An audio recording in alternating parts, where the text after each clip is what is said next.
اعوذ باللہ من الشیطان الرجیم بسم اللہ الرحمن الرحیم۔ حضرت صالح علیہ السلام اللہ سبحانہ و تعالیٰ کے بھیجے ہوئے انبیاء علیہ السلام میں سے ایک برگزیدہ نبی ہیں۔ اللہ تعالیٰ نے آپ علیہ السلام کا ذکر خیر قرآن مجید میں 8 مقامات پر فرمایا ہے۔ آپ علیہ السلام کو اللہ تعالیٰ نے قوم سمود کی طرف نبی بنا کر بھیجا۔ سمود عرب قبائل میں سے ایک مشہور قبیلے کا نام ہے۔ یہ لوگ سمود بن عامر بن ارم بن نوح علیہ السلام کے اولاد میں سے تھے۔ یہ قبیلہ حجاز اور شام کے درمیان کے علاقے حجر میں رہائش پذیر تھا، جسے مدائن صالح بھی کہا جاتا ہے۔ آپ صلی اللہ علیہ وسلم 9 ہجری میں غزوہ تبوک کے لیے جاتے ہوئے قوم سمود کی ہلاک شدہ بستیوں کے پاس گزرے تھے اور وہاں سے تیزی سے گزرنے اور کنویں کا پانی نہ پینے کا حکم دیا تھا۔ قوم عاد کی ہلاکت کے بعد قوم سمود کو اللہ تعالیٰ نے زمین میں ان کا جانشین بنایا۔ اللہ تعالیٰ نے ان لوگوں کو اتنی طاقت دی کہ وہ پہاڑوں کو تراش تراش کر اپنے گھر بنایا کرتے تھے۔ یہ لوگ بھی قوم عاد کے طرح بت پرستی میں مبتلا تھے۔ انہوں نے قوم عاد کے واقعات جاننے کے باوجود ان سے عبرت حاصل نہ کی۔ حضرت صالح علیہ السلام اسی قوم کے ایک شریف خاندان سے تھے، جنہیں اللہ تعالیٰ نے قوم کی ہدایت کے لیے نبی بنا کر بھیجا۔ حضرت صالح علیہ السلام نے اپنی قوم کو پہلے انبیاء علیہ السلام کی طرح بتوں کی پوجا چھوڑ کر صرف ایک اللہ کی عبادت کرنے کی تلقین کی اور نافرمانی کے صورت میں اللہ تعالیٰ کے عذاب سے ڈرایا۔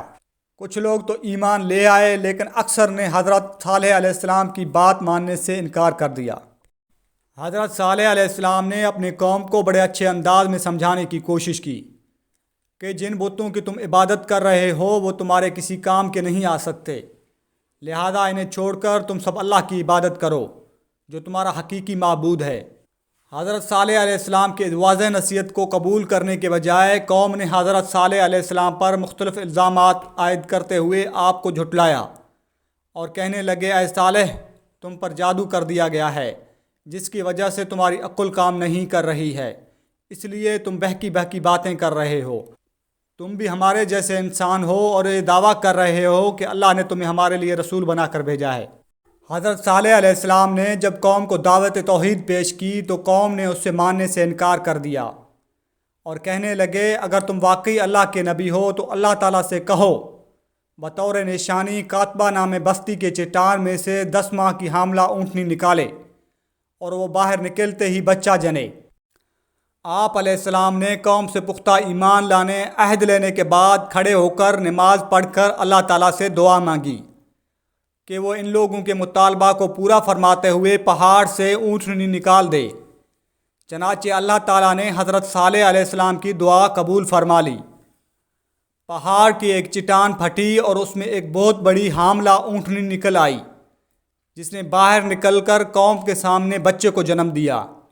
جب قوم سمود نے اپنی آنکھوں سے معجزہ ظاہر ہوتے ہوئے دیکھ لیا تو انہیں آپ علیہ السلام کے عظمت کا احساس ہوا اور وہ معروب ہو گئے، کیونکہ اونٹنی کا پہاڑ سے نکلنا اللہ تعالیٰ کی قدرت کی ایک واضح نشانی اور آپ علیہ السلام کی نبوت کا ایک ناقابل تردید ثبوت تھا۔ اس معجزے کو دیکھ کر آپ علیہ السلام کی قوم میں سے کچھ لوگ ایمان لے آئے، لیکن اکثر کفر و شرک اور ہٹ دھرمی پر اڑے رہے۔ حضرت صالح علیہ السلام نے اپنی قوم سے فرمایا کہ اللہ تعالیٰ نے تمہارے مطالبے پر بطور معجزہ اونٹنی بھیج دی ہے، لہذا تم اسے مت چھیڑنا۔ یہ اللہ کی زمین میں جہاں سے چاہے کھائے اور پیے گی، کوئی بھی آدمی اسے تکلیف نہ پہنچائے، ورنہ تم پر بہت جلد اللہ تعالیٰ کا عذاب آ جائے گا۔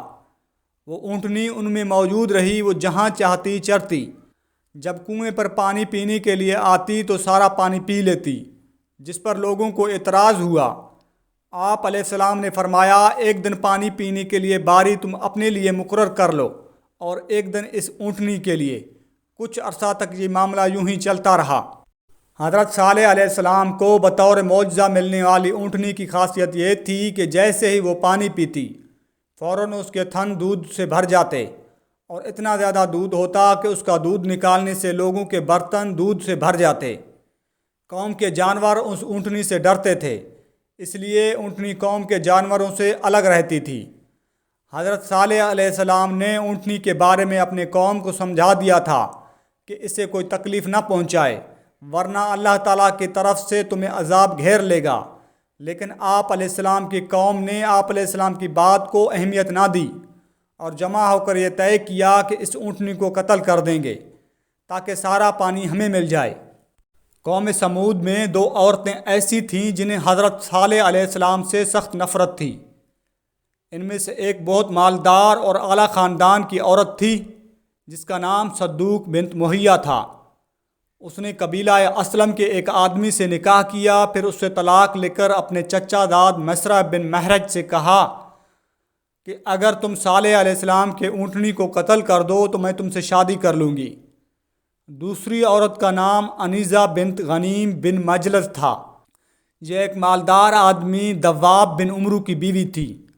ان دونوں عورتوں کے پاس کافی تعداد میں جانور تھے اور ان کے جانور حضرت صالح علیہ السلام کے اونٹنی سے ڈرتے تھے۔ انیزہ نامی عورت نے قدار بن صالف بدماش آدمی سے کہا کہ میری 4 بیٹیاں ہیں، اگر تم صالح علیہ السلام کے اونٹنی کو قتل کر دو تو میری جس بیٹی سے چاہو گے تمہاری شادی کر دوں گی۔ یہ دونوں نوجوان اونٹنی کو قتل کرنے کے لیے تیار ہو گئے اور قوم کے مزید افراد کو بھی اپنے ساتھ شامل ہونے کی دعوت دی۔ اس طرح قوم نے 7 مزید بدماش ان کے ساتھ مل گئے۔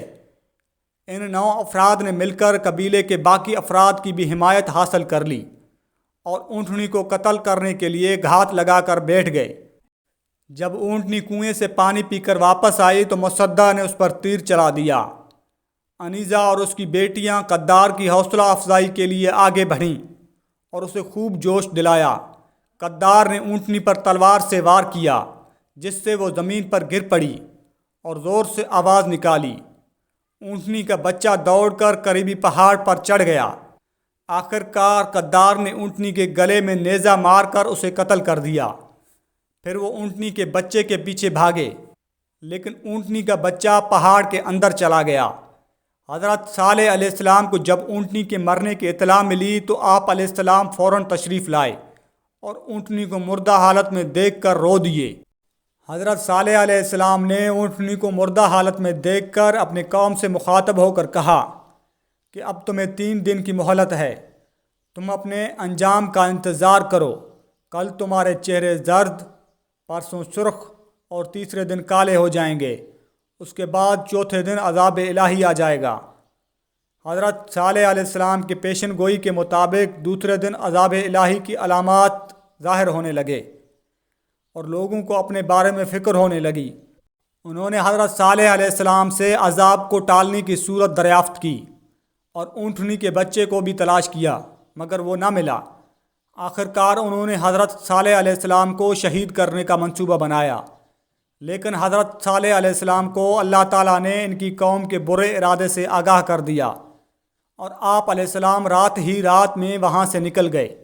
جب قوم سمود نے حضرت صالح علیہ السلام کو ملنے والے معجزہ کی ناقدری کی اور اونٹنی کو ہلاک کر دیا تو اللہ تعالیٰ نے حضرت صالح علیہ السلام کے پیشن گوئی کے مطابق قوم سمود پر اپنا عذاب نازل فرمایا۔